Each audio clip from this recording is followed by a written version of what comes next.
అందరికీ నమస్కారం.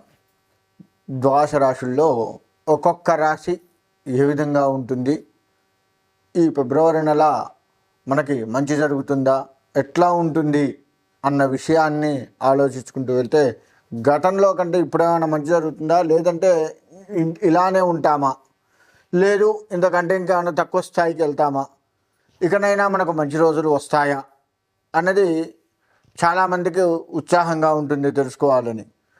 అయితే ఆ ద్వాదశ రాశుల్లో ముఖ్యంగా అన్ని రాశుల్ని లెక్క వేసుకుంటే ద్వాదశ రాశుల్లో కన్యారాశి వారి ఈ ఫిబ్రవరి నెల మొత్తం కూడా ఎట్లా ఉంటుందయ్యా అంటే మిశ్రమ ఫలితాలు వస్తూ ఉంటాయి. అంటే ఆశించినంత ఫలితాలు రావు, కానీ ఆందోళనలు ఎక్కువగా ఉంటాయి.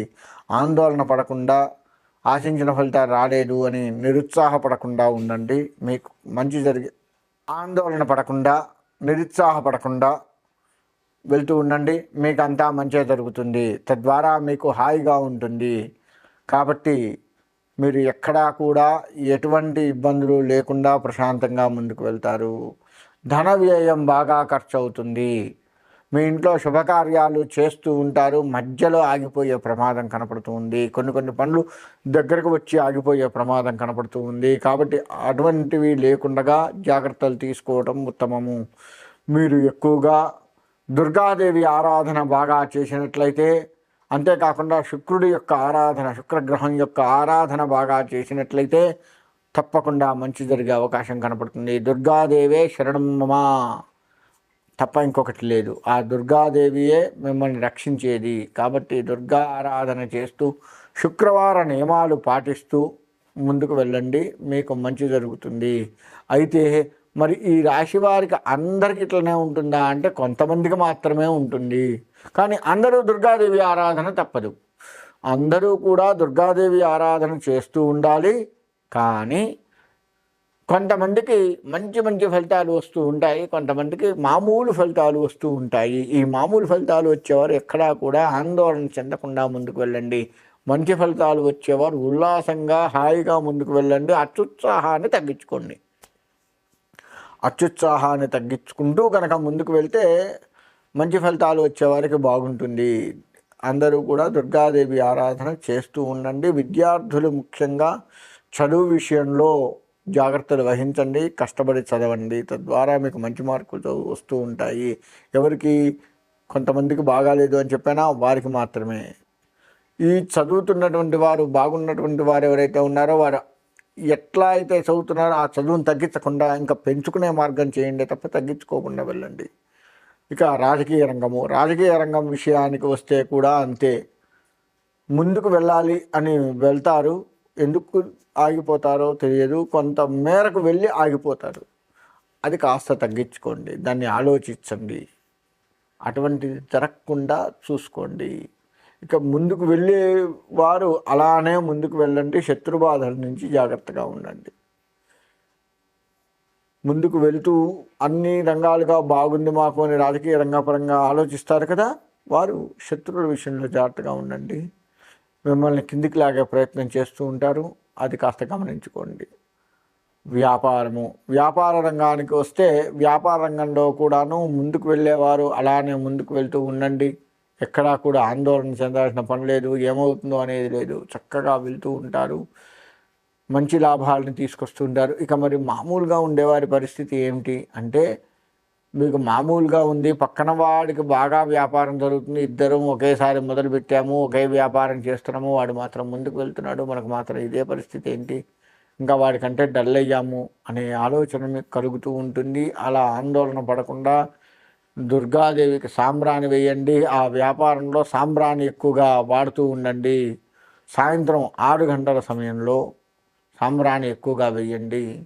తద్వారా మీకు మంచి జరిగే అవకాశం కనపడుతూ ఉంది. కాబట్టి ఆ విధంగా చేస్తూ వ్యాపారాన్ని ముందుకు సాగించుకోండి.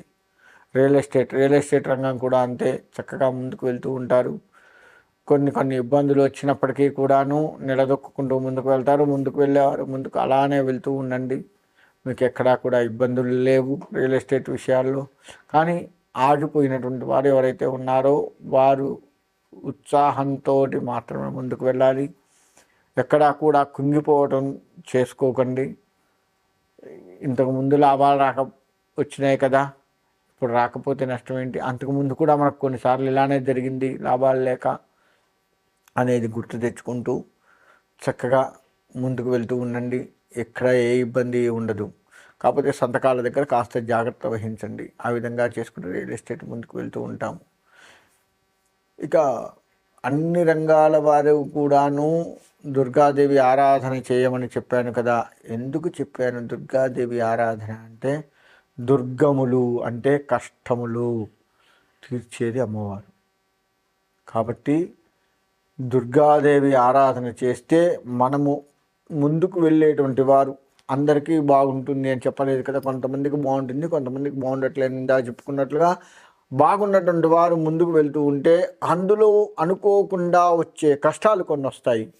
వాటిని ఈ అమ్మవారు మనకు తెలియకుండానే ఆ కష్టాన్ని తీసివేసి మనల్ని ముందుకు సాగనంపుతుంది. మరి అసలు బాగలేని వారు ఉంటారు, వారి కష్టాలు వస్తూ ఉన్నాయి కదా, కొంతవరకే బాగుంటుంది కదా, మరి కొంత బాగుండలేదు. ఆ బాగుండని కొంత ఈ దుర్గాదేవి ఆరాధన వల్ల ఆ బాగున్నవాడు ఎలా అయితే ముందుకు వెళ్తున్నాడో అలా మనం కూడా ముందుకు వెళ్ళటానికి ఆస్కారం కనపడుతుంది. కాబట్టి దుర్గాదేవి ఆరాధన చేయమని చెప్పాను. ఆ విధంగా చక్కగా దుర్గాదేవి ఆరాధన చేస్తూ దుర్గాదేవి ప్రదక్షిణ నమస్కారాలు, దుర్గాదేవికి సంబంధించి ఏదైనా సరే అమ్మవారి దర్శనము, అమ్మవారి చీర కట్టేయటము, అభిషేకం చేయటము, ఇలా ఏది చేసినా ఇబ్బంది ఉండదు. ఒకవేళ అమ్మవారికి చీర కట్టించాలి అనుకుంటే పసుపు పచ్చ చీర కానీ, ఎరుపు చీర కానీ, ఎరుపు చీరలో పసుపు కూడా అంచు ఉంటుంది కదా, అంచు పసుపు వచ్చేట్లుగా ఉంటే ఇంకా మంచిది. లేదు ఆకుపచ్చ, ఆ ఎరుపు అంచులో ఆకుపచ్చ వచ్చినా మంచిది. ఇలా పసుపు పచ్చ చీర కానీ, ఎరుపు చీర, ఎరుపులో మాత్రం ఆకుపచ్చ వచ్చేట్లుగా చూసుకోండి. ఆ విధంగా కనుక మీరు అమ్మవారికి చీర కట్టించి అది అమ్మవారికి వదిలేయండి.